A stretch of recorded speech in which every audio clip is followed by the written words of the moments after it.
Alright, for our first example, we're looking at a sector of a circle that looks like this, where that length is 14 centimeters. That's the center of the circle.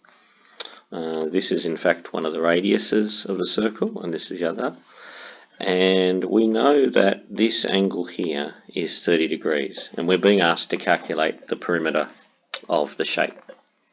So first of all, we do know the length of two sides. We know that this length here is 14 centimeters, and it's a radius of the circle. And likewise, this length here is also 14 centimeters because it's a radius of the circle. The radii of the circle are all the same length. So we know that they're both 14 centimeters. What we don't know is the length of this arc. So to find the total perimeter, we need those two side lengths of 14 centimeters plus the length of that arc. So the tricky part about this one is, how do we find out the length of that arc?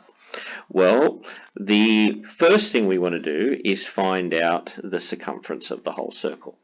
And the circumference of a circle can be found using the formula 2 times pi times r, or 2 pi r. Now in this case we know r is the radius of the circle, and that is 14 centimeters, so we can substitute that in. So it's 2 pi times 14, and if we just simplify that a little bit further, we get to 28 pi. I'm not going to expand that or turn it into a decimal just yet, because we're going to do further calculations with it, and I strongly recommend, when you're doing this work, leave pi in your equations until the very last step if you can.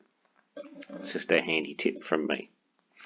Now we know that, for example, if we had a whole circle and we cut it in half here, and we know that that angle there is 180 degrees.